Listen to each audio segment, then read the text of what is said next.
everyone. Let's give a nice round of applause for Gina Chen Adalyn, Grace, Sofía Lapuente, and of course, Jarrod Shusterman. In store and online, hello. Thank you so much for being here. We're so glad everyone can make it out tonight. We're, of course, here celebrating this week's release of Retro, Jarrod and Sophia's debut novel together. Yay! I need a cheat sheet because there's 4 wonderful authors here, and I don't want to screw up too badly. So, Sofía is an author, screenwriter, and avid world traveler who immigrated from Spain to the United States to realize her dream of storytelling. Jarrod, of course, is the New York Times bestselling co-author of Dry, which is adapting for a major Hollywood film with Neil Shusterman. He is also the co-author of the accoladed novel Roxy. Gina Chen tells stories about fantastic worlds featuring heroines, anti-heroines, and the kind of cleverness that brings trouble in its wake.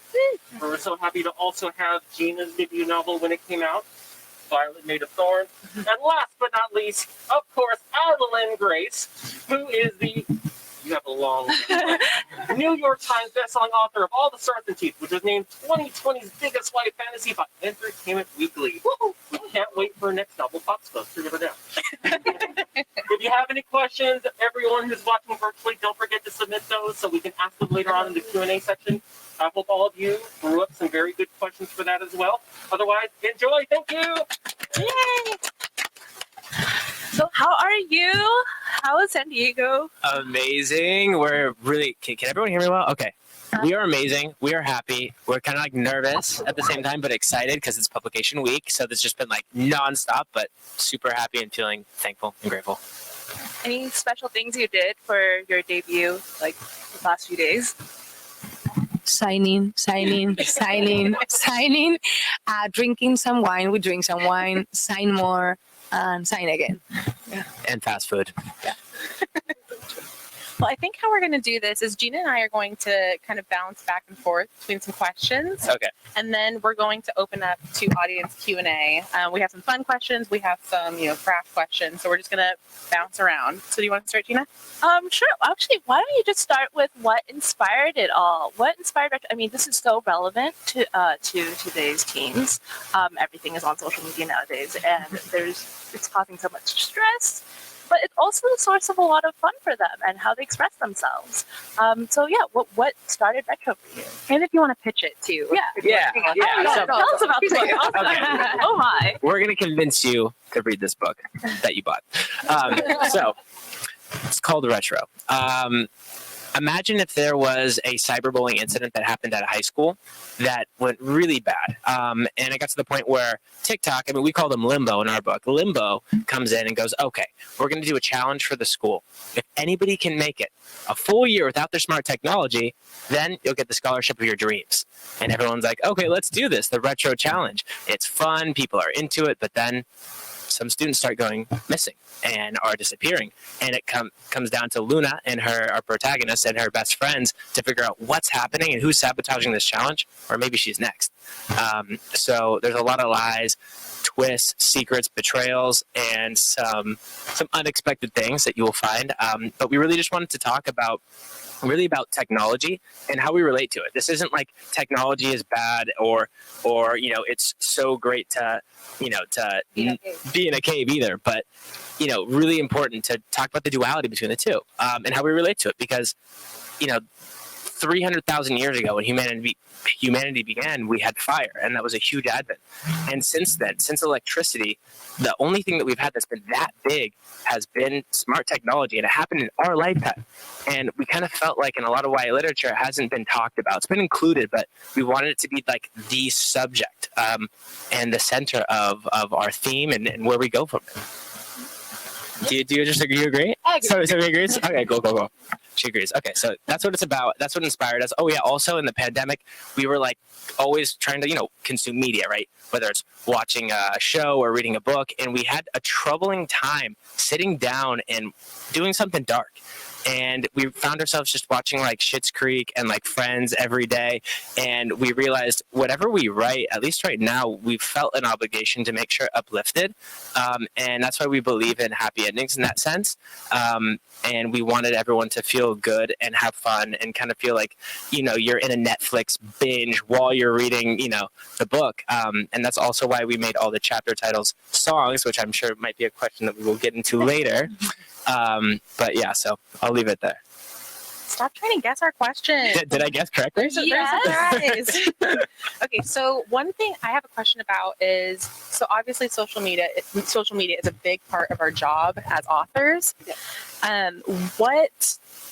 In what ways did your job inspire how you treated, or if it did, inspire how you treated the social media in retro? Did it have any influence? I mean, Hola? Sí. I think that actually is really important. We being authors, we saw the good part of social media. It's true that it's hard work, but some people, we talk with the people through DMs, and it's really important for us to talk with the people that is going to read our book to see how they feel, what they think before reading the book, what they think after reading the book.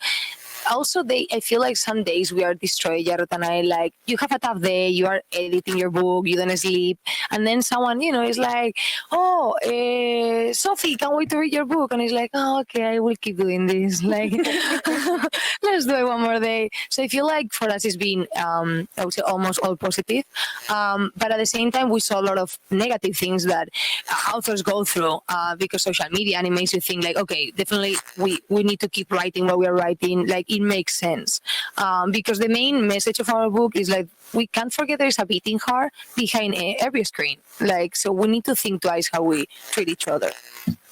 And yeah, to kind of like go off what you were saying, also in the inverse way, like writing this book has also made us think differently as we have our phones. I mean, we have more of a responsibility, how we treat people.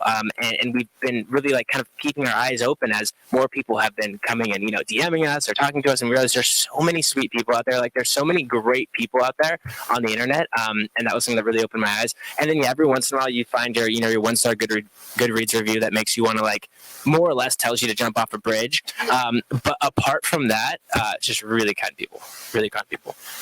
Another thing I want to say is that social media, now we realize how important it is to connect, but we decided to go retro mode, which is like some days we just put the airplane mode and we kind of disappear. And we realize that that's so healthy, like for your mental health, because in the book we talk a lot about mental health, you'll see, and it's because I feel like mental health and social media is absolutely connected. Like nowadays, I mean, wow, you know, I don't think we were born used to get 100 notifications or 100 emails or whatever. So I would recommend everyone to go retro mode for one day and just disappear, because the world is not going to end if you disappear for one day. No way. And like something else to add to that is, you know, they'll recall medicine after 5 years, or they'll recall a Tesla after 2 years. But we have been living with technology, and we are the first ones to do it since year 2000. I mean, smart technology since year 2000. And like, I feel like there's no warning labels really on how it affects our society, how it affects us. We don't really know. We're still in the Wild West with this. So we're an experiment. And that's kind of like the characters in our book who you might find could be a part of this experiment. And that's kind of what we wanted to parallel. I just kind of want to know, are you guys like good at being disciplined on social media, or has this book changed that at all? Because I am so distractible. I'm really into memes right now. I feel the harder I need to work, the weaker I get in social media. Like if I don't have responsibilities, I don't check social media. As soon as I have something to do, I go to social media. so yeah. So you can like disconnect for one day, but could you do a full retro challenge? Would you be able to? No. No. No. That's why part of why we started to write this book was we asked ourselves that. And I think everyone asked themselves, like, can I be 1 month without social media? And social media or phone, smartphone, like just the idea of taking a map to drive in LA, like kills me. Like I need Google Maps for sure. So we asked ourselves that, and we were like, we don't think so. So we started to think like how far we could push it. And one of the things we realized is like, if we are not doing it alone, probably we'll be able to do it farther. Because if we do it alone, we feel like in a cave, and that's fun for a couple of days, but that's it. But if you can do it with your friends, then it's like, okay, cool. So I do it with my friends, but my parents don't know where I am.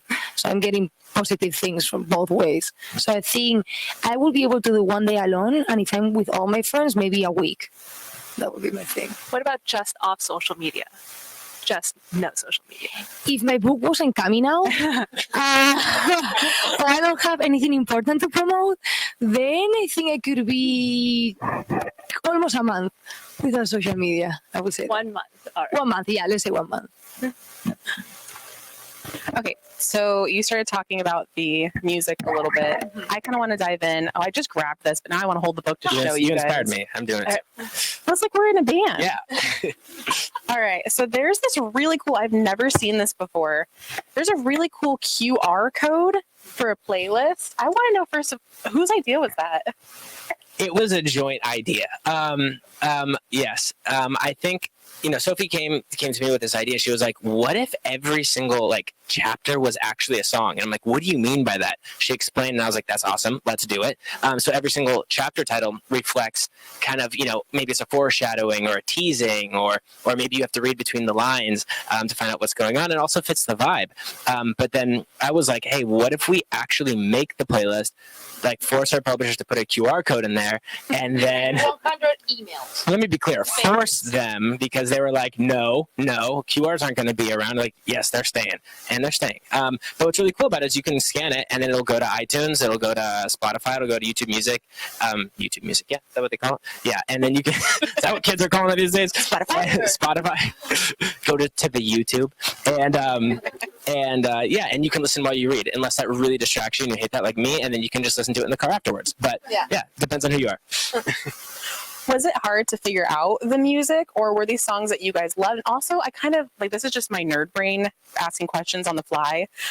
Were there any legal issues to be able to put them in the book? Did you have to ask about that? Yeah, we asked about legal issues. So what they told us, we were really concerned. So actually, at the beginning of the book, at some point, sometimes it was going to be some little parts of the songs, like the kids will sing them or something like that. And legal department said, no one is singing the songs. You can put them in the title, but they can't sing more than 3 words, because then we can enter in a different thing and you can get sued and it's over. So we're like, okay. Yeah, it's all over. Legal departments. So yeah, that's what it was. And then about choosing the songs, most of the songs that are there is the ones that we knew and we like and we played before starting with retro, so we had really clear we want them there. Some other ones we were like, okay, we like them, but we need to make sure they fit with the chapter. And other thing we needed to do was check if it was popular, the song, because we felt like if it wasn't popular, then it was losing a little bit the magic. And sometimes Jarrod will come with a song like he was like, oh, this one is coming for sure, and it was like, it didn't make it to Europe, never heard this, so it doesn't count. On opposite ways, I was like, what, you don't know this thing? And he was like, no, and I was like, okay, it's out. So we really check actually songs that were even nowadays popular in any karaoke or in TikTok, or songs that everyone can, even maybe you don't know the name, but you can recognize it as soon as you listen it. So yeah, sometimes it was hard, sometimes it was easy, but some of them we had super clear, and we had really clear the last song of the book. We had clear that was going to be the last one, and then we had really clear that Smell Like Teen Spirit was going to be a little bit like the anthem of the revolution. All of that, as she said. I swear I'm going to pass the mic in a second. I have one more question about that. Yeah. Is your favorite chapter also attached to your favorite song in this? Yes, for me. Okay. Yeah, for me, the last chapter. Yeah. Okay. For me. Yeah. So obviously this book goes into so much detail, between the songs, the arcade and the game stuff, and all the references. How much of this was research? How much of this is your own nostalgia? How did you get all those details out? I mean, I think most of it was based on our own nostalgia. And then because of our nostalgia,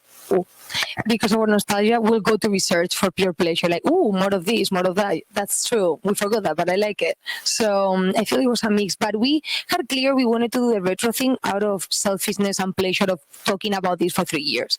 Like Jarrod and I were like, we're going to be writing this for 3 years. Let's do something that we really like and we really have fun with it. And we're really glad we did because we thought it was really going to be like a year and a half, but it took a lot longer. So we're really glad we chose this topic, as happens with books sometimes. Do you think that retro is always coming back, so people are always discovering this old stuff again. How many do you think the teens will be okay with do you think they know what a Walkman is? Have you asked them? Yeah, well, they I don't think they know, but they go, oh, that thing with the tape from 13 Reasons Why, which is honestly kind of a little bit what I said. I was like, oh, that's what the Walkman is. Like, I think at that time I wasn't even like sure what it was called. I just knew what it looked like and what it did. I do have to say, I don't think I've ever seen a Walkman like in physical person. Yeah, I'm that young, so that's the thing. We realized that you can go to Urban Outfitters, and you just made everyone feel so old. No, but actually something that happened, when we were doing the research, we saw that in Urban Outfitters, they decided that retro is cool. So now you can get like a cassette tape of Britney Spears or Drake or Rosalia. So we were like, okay, so kids will go to Urban Outfitters and we learn from it. At some point they will find their path and their way. And we make sure to have a cassette on the book so everyone know what means cassette. We wanted to, I think people will understand even if they didn't live it, and I think they will take it as a fun thing. Oh, I wish I was in that time, and then they will go to Spotify, of course. I will definitely say that K-pop CDs are coming out in cassettes again. Yeah, they do come out in cassettes. Yeah, they're like really cute. It's cool. It's cool. And also, it's so funny that like records came back, which is great. So you never know what's going to happen. Yeah, like it'll take another 15 years for like the CD to become cool. It's going to take 15, or will we never go back to that? It's a very good format. I mean, my nerd thing is like you have to put the data on like on an object that will hold the data. Oh yeah, the hard drive. It must be. Yeah, it must. Yeah, so No clouds. CDs are actually pretty good. Cassettes not so much, but it's okay. We're not buying cassettes to hold data forever. Yeah, I actually had a question I just thought about because as I was reading, I caught myself wondering a lot because obviously they enter this retro challenge and they're not allowed to use a lot of things that we have in daily life. I was wondering, did you ever run into problems with that as you guys were writing? Like you wanted them to do something and then you're wait, okay, I want to hear about it. There's all these different like logic things. So we had to be really clear with the rules up front, right? Like retro is anything, we had to choose the year to be clear, right? Year 2000, because technically retro is 20 years. That's like the cultural, line for it and the rule for it. And we chose year 2000 because that was the first year that the smartphone actually came into popular demand and parlance. So we went with that. And yeah, it was tough because there's certain moments where it's like, oh, what if someone wants to use a brand new microwave? Well, the microwave was invented a long time ago. No worries. No one's going to, kick you out for using a microwave. There's unavoidables. Yeah, so there's certain unavoidables. And did you come with that idea? But to come with that idea, people are just picking holes in you all the time. So okay, we got to set rules. So we set rules to make it really clear, and we were just really clear with those rules. But I think as you start to realize throughout the challenge, it's less about necessarily those rules and how many other larger moral rules are broken. Dun dun dun. Da, da, da. Okay, so I have to ask, because I think about this all the time. Can you use a refrigerator that you can tweet from?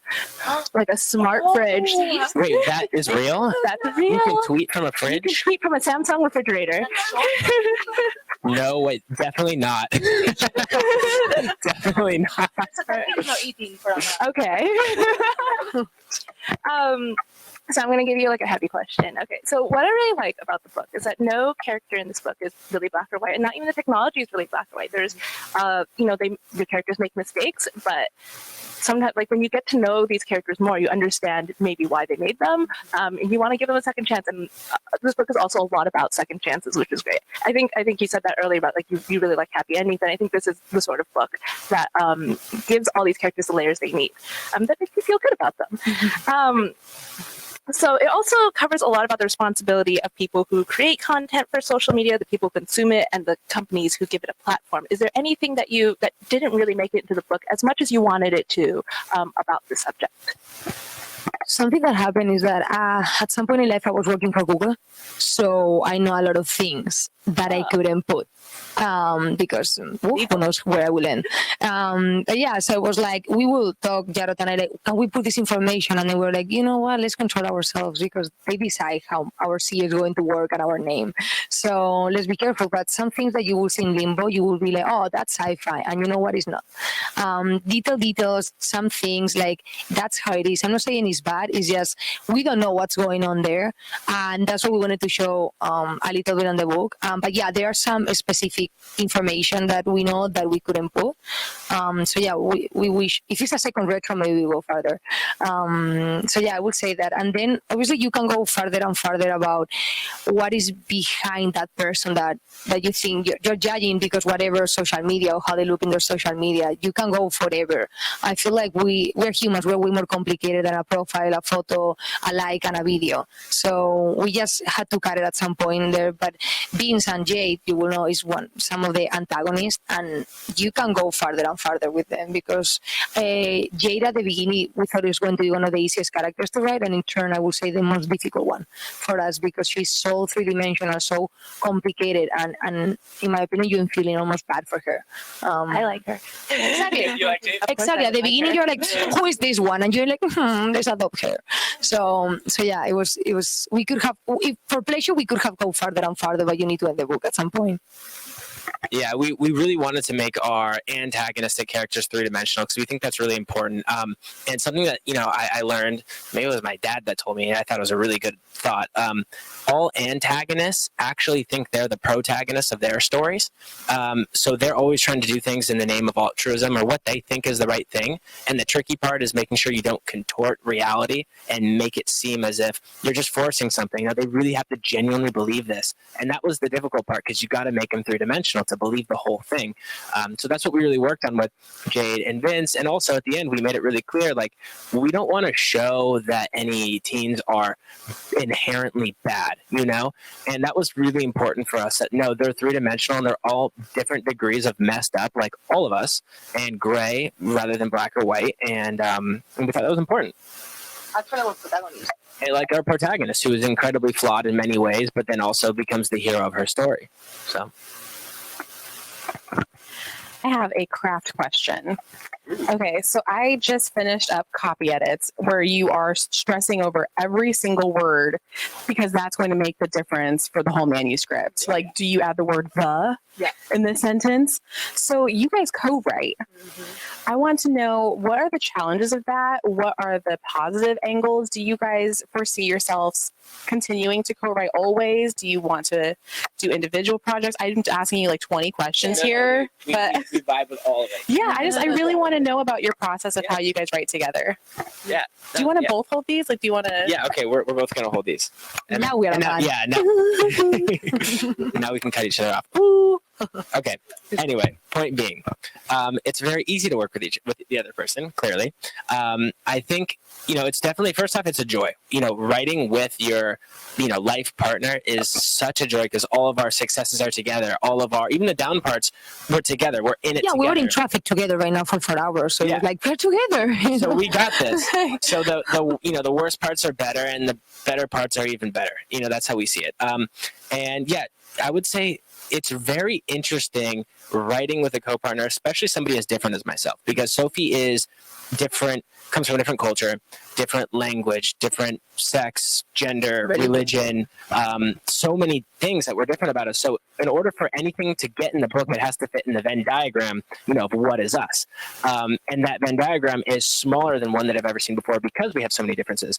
But we feel that's a strength because when it passes through both, we go, okay, this is something that if you like it and I like it, we found a lot of other people will like it too. And that's kind of like been our mantra, to make sure that we can find something that we both love. And if for whatever reason I have some idea and Sophie's like, I hate that, I don't like that idea at all, then I'm like, okay. Instead of fighting it, I go, okay, let's just come up with something that we both like. And it's a slight aberration of that original idea, a little bit different, but then we both love it and we can move forward. And that way we never, stick our heels in, get stuck anywhere, and never, fight over something. And another thing too is that we always remember that we're more important than the book. Our relationship comes way before anything we write. We do this for us, and the dream of the life that we have. So as long as you keep that perspective, there's only so much you can argue about a period or a comma or a the, you know. So I would say that, yeah. Yeah, I would say that at the beginning it was more difficult because we needed to find a way, like, okay, how we are going to do this. We were coming for a screenwriting. We were doing scripts together, so it wasn't the first thing we wrote together. And then what happened is that we really fast realized what were our strengths, so we respect that. Like, okay, for example, Jarrod is really good with a structure. Like, oh, now you should be happy, you should be sad, now you should be happy, and I'm like, if he's saying that, and probably he knows why he's saying it. Like, I can ask, but in Gina, it's like, okay, happy, whatever, let's go with it. But for example, I know I really enjoy the character part. So Jarrod in Gina is like, okay, if you think that Hispanic 16-year-old girl will say that, I'm going to listen to you. Yeah, like, I'm not gonna fight it. Yeah, and sometimes like, I'll I write appreciate something that. and she's like, yeah, a 16-year-old girl just doesn't think like that, and I'm Yeah, like, right. all right, yeah, I totally understand. I'm not gonna fight that. Yeah, so we respect each other. Like, communication is super important for us. To write and to not be offended and to understand from where we are coming, like, why you think that? No, because of that thing, because this reason. So I would say it's been a pleasure to write together. We are going to keep writing together. No intention to write alone. I mean, no, not fun. Yeah. We're going to do it all together. We have a whole bunch of new books lined up and ideas lined up, and we're excited to have something hopefully every single year coming out. Yeah. And we want to continue with this brand that is really like fun thriller. We know it's not that common. We realize we thought it was more common, but it's not, because it's a thriller, but it's lighter and more fun. Yeah, we want to make you laugh too in the process. And they'll all vary. Some might be a little darker than the others. Yeah. This is on the more lighter side. Yeah. I think the next book that we're going to do is actually a little more dark, but more adulty, a little more adult, where this can lean a little bit younger in some moments. Mm-hmm. But yeah, definitely for us, writing it's just a joy to do together. Yeah. You take them both. Do you feel like some characters belong to one of you more than the other person? Oh, yes. She has an Luna. Hi. I mean, there's a lot of Luna. I'm a lot of Luna. Luna is a lot of me. I mean, Hispanic protagonist, strong, stubborn, imperfect, me. Obviously, there is, when I say me, I mean me, my friends, how I grew up, Luna's mom, Gloria. There is a lot of my mom, Luna's mom, because my mom is Spanish. And so I decided to have fun and put a lot of my mom. When she will read it, she will realize. But first it has to come in Spanish, so I have margin until she realized what I did. So yeah, Luna, I feel like there is a lot of me because she has all the way with the immigration, for example. That is my case. I came to the United States 7 years ago. I'm on a visa.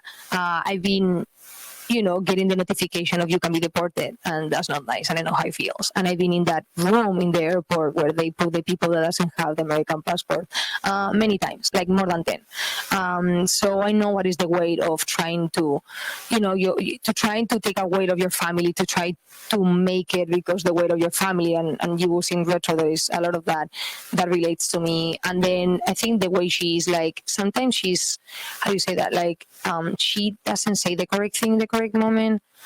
That happened to me a lot because she's passionate and she can get mad and frustrated or cry or make noise or talk loud. And I think there is a lot of me. Yeah. That's also one for best qualities, right? Yeah. Yeah. You don't have one? Yes, I do. I mean, I think I'm a little bit more of Axel, who's like the love interest. We do. Yeah. Well, he's the book boyfriend. So yeah, that's me. But because because Sophie and I, being in a relationship, we're like, okay, we kind of see each other in that, romance story, which allows it to become something that feels real and allows us to ask honest questions about, would he do this? Would she do this? Is this tacky? Is this charming and romantic? So we really draw upon personal experiences and things that we do, and we really live it. Like for Sophie's birthday, I rented this car actually before this was even on the cover, and we drove up the coast in this exact Mustang, and we really just kind of feel sometimes like we are those characters, and that's always really fun for us. I mean, sorry. That's the dynamic when we are working together. Something I wanted to add is like, not exactly. I met Jarrod when you were 26-year-old, Yes, but so I didn't know as a teenager. But with Axel, what we wanted to talk a lot was the toxic masculinity. That Jarrod is from the 90s, and the 90s. I mean, like, yeah, I'm sorry, but when I was a teen, I remember guys don't cry. Like that was more or less the message and the vibe. And we talk about it with Axel. Like, I don't know you when you were a teenager, but I can see some things. Like, no, I'm just saying, like, I saw photos, and like, you know what I mean? No. I mean, like, I saw, Dios mío. Very revealing. Very good. This is what people come here for. You were a guy from the 90s. Yes. Okay, and I you... had light up shoes and I ate Pop-Tarts like 3 times a day. Exactly. So, but yeah, for us was really important. Like, you will see little touches as we talk about makeup and guys. And I think that in the 90s, which guys were wearing makeup? Like, it was, no, it's just no. Maybe an artist or a singer, right? But nowadays, I think it's super common to go to a high school and see some guys with their nails paint, and it's like, cool, good for you, even hotter. So we talk a lot. You will see a lot of toxic masculinity, and that was really important. And then Mimi, that is the best friend, Luna's best friend.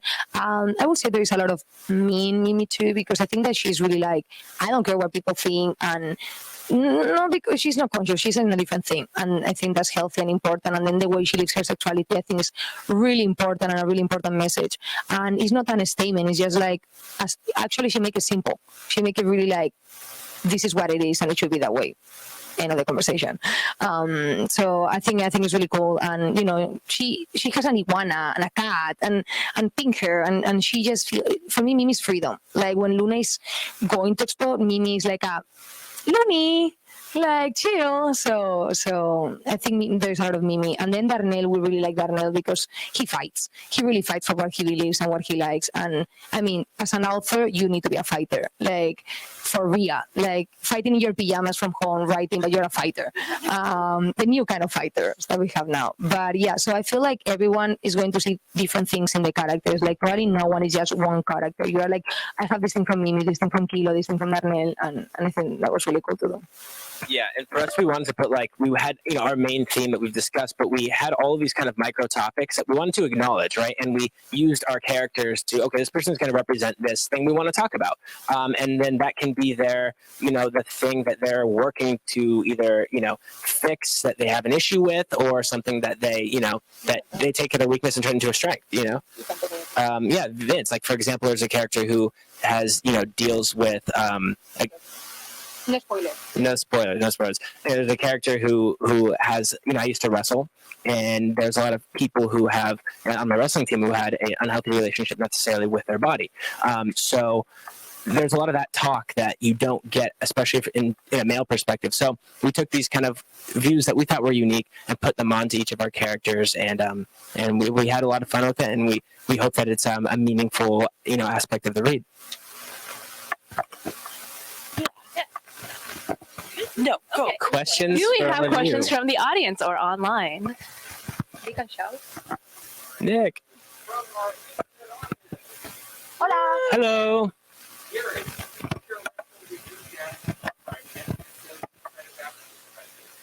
Oh, that is a really funny question.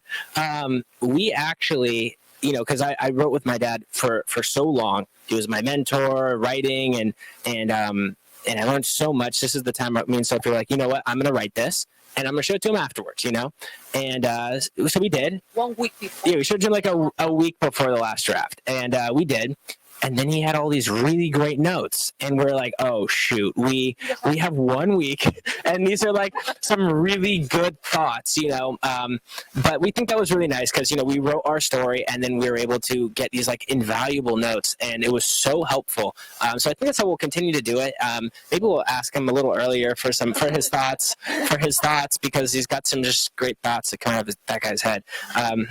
So yeah. He didn't backseat write anything, no. He was very respectful, and as he was as a co-author as well. Let's take another one. So what was the revision process like? Hell. hell, a nightmare, hell. Yes, two mics. So I'm just kidding. This book was originally 100 pages longer. And we didn't cut any story beats. Mm-hmm. We just cut like spaces, those, commas, ways to think.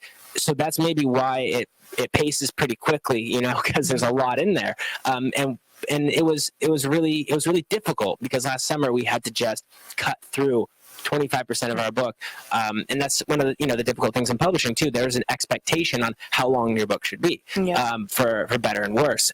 So that was really difficult. And then we have 2 editors. Yeah, and then we've had 2 editors because one editor no longer was with the company, and then we got another editor, and then we changed cover designs and just so we've been all over the place. So and then we had the pandemic, getting the contract. So it was really like a tough, not normal ride, because I've been through the ride with Dry and Roxy and even short stories that I've done, and this is like this is like trial by fire. So I'm really glad we did this. Now it feels like our baby, like a problematic baby that just came out and is like this. Yeah, but it doesn't cry. Finally, finally they make it easy for us. Like, yeah. Also, you guys can ask about like publishing process. Yeah. Story. Any questions, Taylor? No, I have a question. Okay. I know they have to fact check stuff during like copy edits. So did you get a lot of notes for all the references that you did? Yeah. It was so helpful. Like copy editing, the copy editing notes were so helpful. I love our copy editors. They were just like, there's all because funny. One was fighting with each other. Yeah, because one really liked some of the things, and no, that's really sweet. Just leave that. Don't. So they were kind of arguing some things, but that was fun to watch. But yeah, no, a copy editor will come in after your editor and then just help you out with the commas, the periods. That wait, no, this doesn't make sense. Or for example, like if she walks to the door, then how does she still have the car keys in her hands? And I'm just like hitting my head against the wall. Like this is going to take me 20 minutes to deconstruct this paragraph that was so perfect in my mind just to put the freaking car keys back in her hand. And yeah, so you go through that, but those are minor things in comparison with like 20-page edit letters or cutting 100 pages. So it was a joy for me. For me, I would say like the editing was hard, but the copy editing, because it's in English, I don't understand it that well. So I'm like, cool, whatever, I trust them. like I couldn't be affected because I wasn't conscious what they were. Like I understand, but it was like if they prefer a day instead of a at, cool. Like I'm sure it will work. So for me, the suffering part was the editing more than the copy editing. Yeah, I suffered a little more with the copy editing than you. Yeah. Yes. So you guys have this to be a standalone. We have a revisit the characters. We are incredibly open to continue this, and whether it be what's the 2 duology or trilogy. So we're totally open. We have it open, and we've been talking about things. We're going to see how things go, and then decide if we want to continue with it. But yeah, it's open. It's definitely open. If you want a second book, tell to your friends to buy the first one. Okay, yes, that's how it works. So, that's what he told me, right? Yeah, that's true. That's true. Would it follow a different character or just be in the same world? Or? We control yourself. We I don't want to say what happened. Same characters, some of them new. We already know why, and they will go retro again. But there is a big reason why they will go. But it will be after we have clear after a year. Like these kids have to go to college, and then they will come back from college that summer, and then things will happen. Yeah. And I will tell you, it will be called Limbo. Yeah, it's called Limbo. Oh yeah, there's already a plot. It's called Limbo. They have to go retro again to solve this next mystery, because they don't want to be surveilled. They don't want anyone to know exactly what they're doing. So, I love that term. They have to go retro again. Like that's like a whole tagline. Oh yeah, they got to go retro again. Yeah, and the world's a little bit different because there's way more retromaniacs out there, and they are kind of famous. Yeah, we're kind of famous. So the world's different for them, and then we're gonna meet some new characters. Mimi's getting better. Wow, we have everything. Yeah, Mimi's getting a girlfriend, new love interest, maybe. Okay, well, yeah. So yeah. The one in the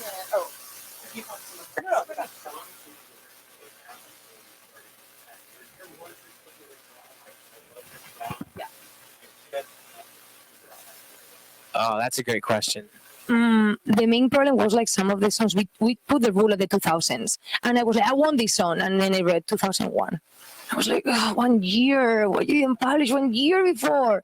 There are many songs that we suffer. Yeah. But I don't remember one. I had some like originally we were thinking that like we were going to include some of the 2000s before we had put that line because we got a lot of notes about that line of 2000, so we went with it. So there's some that were like, oh, I want to put in Linkin Park, but it also made me feel a little like bad because like, well, I'm not that old, you know, it's not retro. But then we're also thinking when this book publishes and like down the line it will mature, you know. So no problem there. But yeah, so I have some reservations about some of those, you know, 2000 songs. Like, oh, I want that in there. It would be so cool. It's my simple plan. Yeah, things. Exactly. Shakira. Yeah.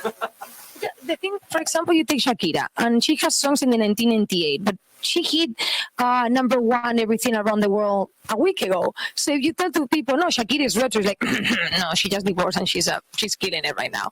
So you can't just put her there. So yeah, it was a lot of conflict with that thing. Okay, so this, I don't know if you have time to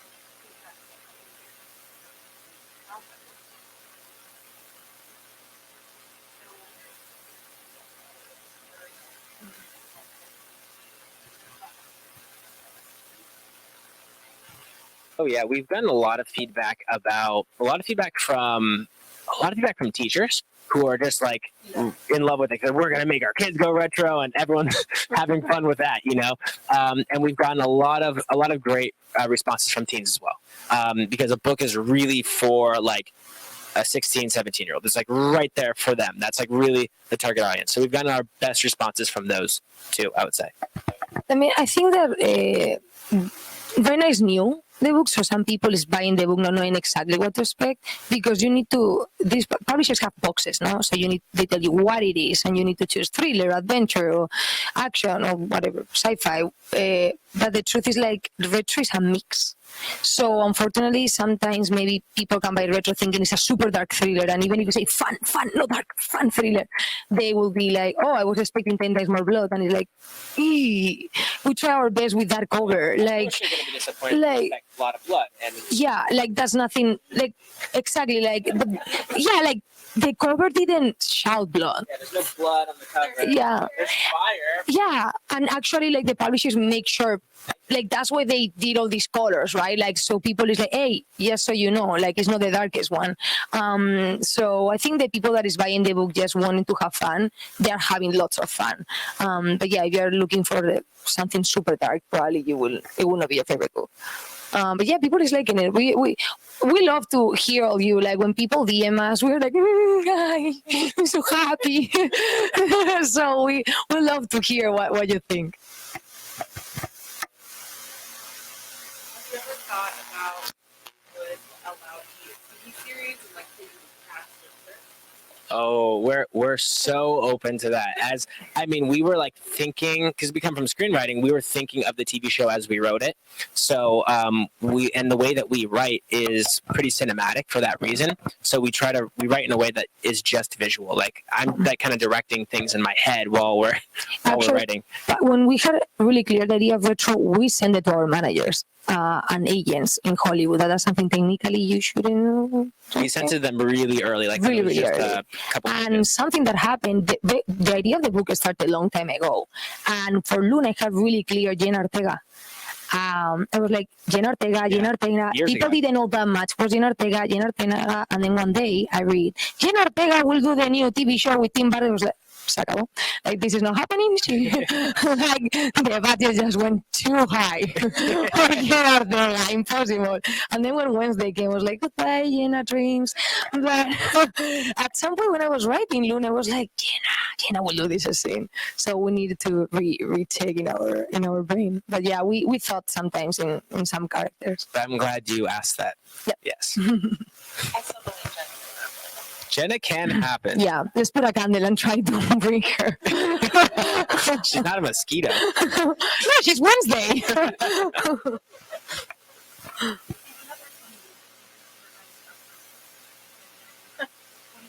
What a meta question. You just inceptioned my brain. I love this idea.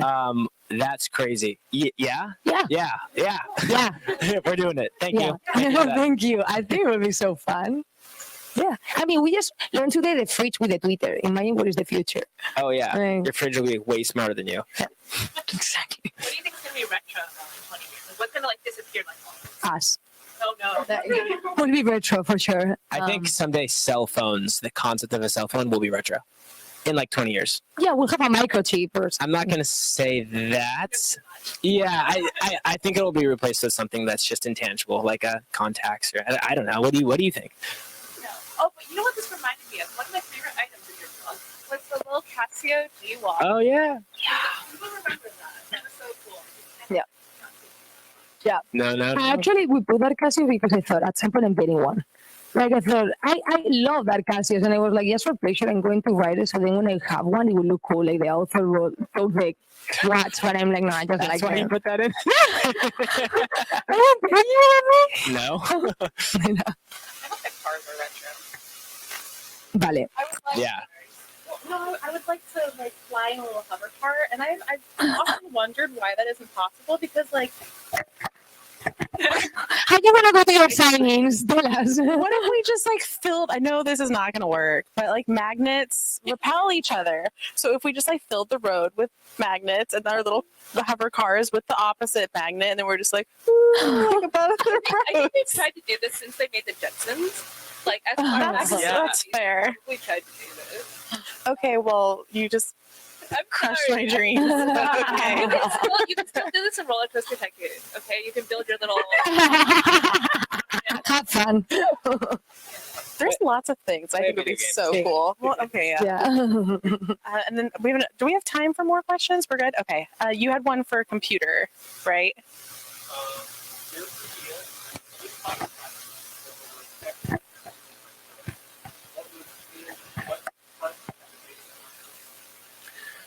Fights, oh, for sure. Yeah, but I don't think fights happen over the book. Maybe it was like we would just like argue about something else, but then it had nothing to do with the book. Did we really fight over No, anything? in the fight book? and hardcore fight, no, but like, no. I don't like that. Yeah, Yeah, that one for sure. No, I I'm more of a wasn't- yes man. A Yeah. little more of a. And I'm more of a, I have an opinion. Listen to me. I will say. No, never big fights. We had really clear, like, we're not fighting for someone that doesn't exist yet. Like, there is a limit of fighting around invisible things. So no big fight, but it's true that maybe when we were, We have things. many like arguments along the way of like I want this to happen, I want this to happen. But again, with that rule that we have that protects us from fighting too much is if both people don't say yes, you can't go that far. Like I'm not gonna keep arguing, hey, this needs to happen. I'm not gonna dig my heels in and go, okay, all right, I really like that and that makes me sad, but let's just move on and we'll find a better thing. And we find a better thing. And it I ends just up being good. realized we didn't have problems with the characters. The characters were really clear. Maybe we'll fight or argue more about a specific sentence or an adjective. Oh yeah. That's when only we can be like, I don't like that adjective. Like, I think it was more. I will go more with a sentence or an adjective. Or There's something. one time that we were like, she's standing, and you're like, she stood. And I was like, she's standing, and you're like, she stood.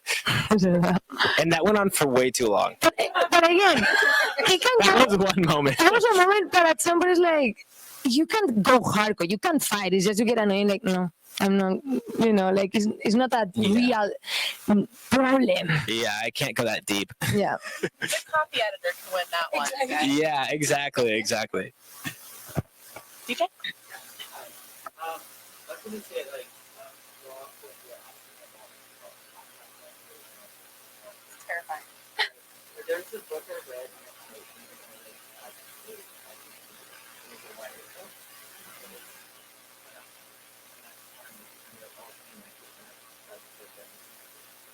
So, picking up that, here's what I'm saying. Are there any books that you would say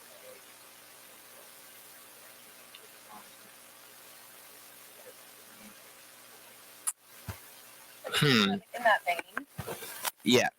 There's an anime, Ghost in the Shell, I think is a really fascinating one where it's like your brain is like implanted with these chips and you can like hop bodies and there's all these weird things and it's really creepy, but also it's like very scarily accurate in a lot of ways. I think like a lot of old sci-fi is very eerily accurate in a lot of ways.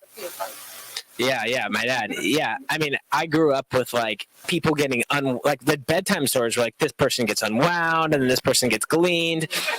So when you grow up with that kind of thing, you develop a thick skin. And yeah, I mean, I would have to say like, yeah, Unwind is just one of my favorite. And there's this one chapter that just always gets me. That's the chapter in that book. Yeah. Digimon? Oh yeah, we're getting retro. Well, I was recently in a fight with well, it was not really a fight because we all agreed that Digimon was superior to Pokemon. So you're either like a oh, what? Get out of here! Oh. No, you guys are both wrong. Okay, so Adalyn, if you had to choose between Pokemon or Neopets, Pokemon. oh my God. Okay. Yeah. I understand. Kidding me? I understand. Now I understand. No, I'm full on Pokemon. Wow. Okay. No hesitation. That was my first job I wanted. I wanted to be the person to make Pokemon real, in the vein of sci-fi. But then I realized that would be like a lot of weird bioengineering and probably like very inappropriate in a lot of ways. A lot of CRISPR. Yeah, so what I read this. Would you write? So Pokemon IP is on your. 100%. Oh. Okay. Okay. I'm They need sorry. to hire you for that. Ash Ketchum should still be. He's not the lead character anymore, and I'm very disappointed. So yes, I would write IP for that. Anyway, we're off subject now. Here's the mic. But I agree with that. Any other questions? Diego.